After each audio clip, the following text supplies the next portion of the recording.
Typographic hierarchy. Let's talk a little bit about this because this is quite important.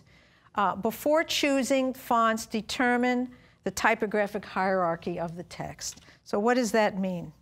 Well, you, the designer, control what the viewer reads and in what sequence. You do.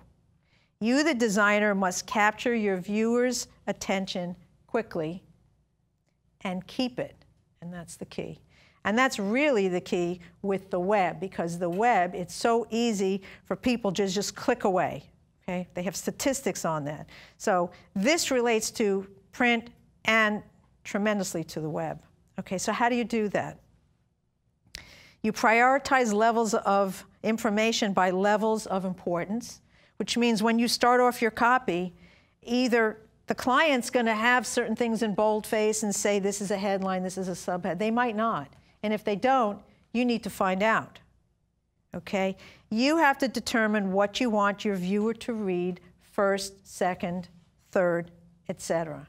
This is critical. I have seen beautifully designed pieces by experienced designers where the hierarchy is bad because they haven't thought of it that way. They just put elements down without sort of putting it on the wall and going, okay, walk out of the room, walk in. What do you see first? If you can't do it, have somebody else come into the room in your office and look at it and tell you if they can read the appropriate things in the appropriate level.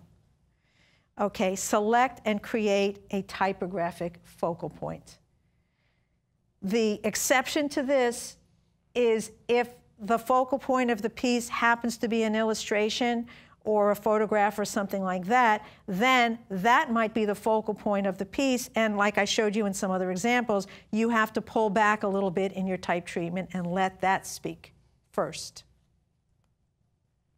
You have to design to support with this information in mind. So your tools are the type choices, weights and versions, type size, case, meaning are you sending it all caps or upper and lower case, the alignment, the line spacing, and the color.